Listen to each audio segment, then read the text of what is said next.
SprintCarUnlimited.com, coming to you from Port Royal Speedway. We're here with second place finisher Garrett Bard.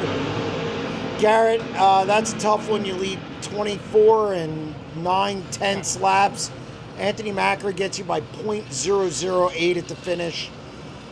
I mean, obviously, dejected. What are your emotions at this point, being so close to winning a race with a pretty good field? I was just trying to wait for him to get up. You know, it's like you said, it's just dejection, and I don't know. I should be happy and everything. And we run second at 410 with 32 cars, 31 cars, whatever we had here tonight.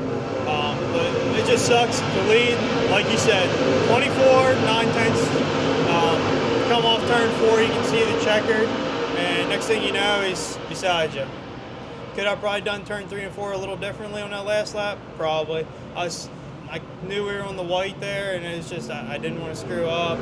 I honestly thought Danny would be there, and I thought he was going to try something. I was trying to be prepared for it, and I don't know. Looking back, I would have changed how hard I drove into 3 and 4. I was trying to be a little conservative and not overdrive and do anything stupid. But I mean, it is what it is at this point. You drove a heck of a race. You were way out front. Danny tracked you down once you got the traffic, and he was all over you. He slid you. You ducked back under him. You held one of the best drivers in Central Pennsylvania the last 10 years at Bay. You got to be pleased with how you raced with Danny and being able to stay up front like that. Yeah, I mean, I can't thank Danny enough there for racing me clean. I'd say 1 or 2 times he could have did me dirty and just checked out there, but he ran me clean and everything.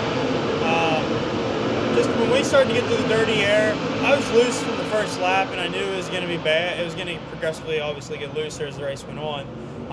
I wish we could have changed a few things with the car. Looking back, and I think it would have been a different story, but I did what I could with moving the wing back and everything. I had it back about the whole way by probably about lap 10, and at that point I was kind of along for it and hoping I could just make laps. Part of me wanted clean air because I thought I would have been all right, but that's in the past now.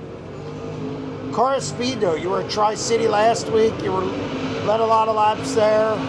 Red came out, and obviously, Peterson got by on a restart. May have jumped, may have not jumped. This car of speed, though. You got to be pleased with where this team's at and really how you're performing. Yeah, last year we switched chassis brands and everything. It reacted real well last year. We won those 2 clean county races, and then we brought the same car into this year. Different engine package.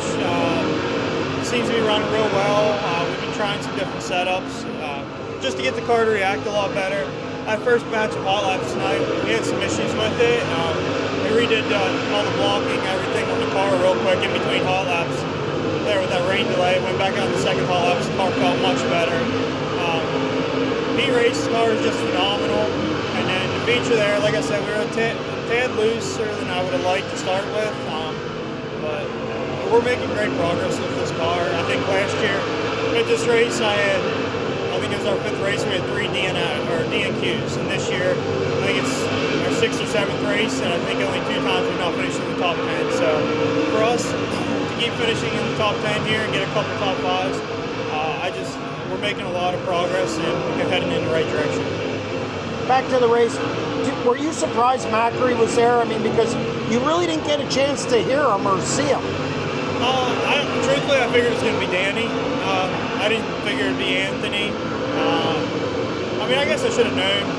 You look back at the past, 4, 5, 6 years, and Anthony's always there at the end, no matter where he starts, especially with this track when he can rim ride around.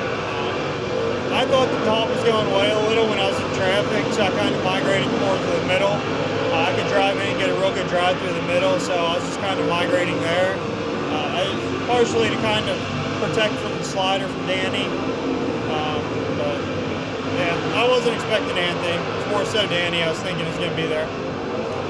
What can you take away from this from a positive standpoint? I mean, you got to dice with Danny. Those are valuable laps at the front of the field, in and around traffic, dealing with Danny, and then obviously Anthony at the end. It's just, I mean, we know that this car is working well. We know we're heading in the right direction with the setup, and we'll just continue on to try to build from that, get better as the race progresses on. I mean, we started off a little loose, but not bad, and then just kind of faded towards the end. So we'll take what we had there, and next time if it's similar track conditions, we'll go a little bit further, and hopefully it's a little better. How long does it take you? How long will you replay this one in your mind? What's that? I'm sorry. How long will you replace this one or replay this in your mind? Oh, I don't know, a long time. I replayed the one from Courtney numerous times last year, but I don't know. The irritation will be there, but you can't sit there and dwell on it too long, or else it'll just screw you up for the next several races. So we'll come back next week. Hopefully we can make a show or two. I mean, you know, we're going to have 50, 60 cars, and all of them are going to be good cars. So hopefully we can make a show or two, and I mean, that'd be our goal. Anything past that would be a bonus for us. Well, congratulations on a heck of a run and a runner-up finish. Thank you.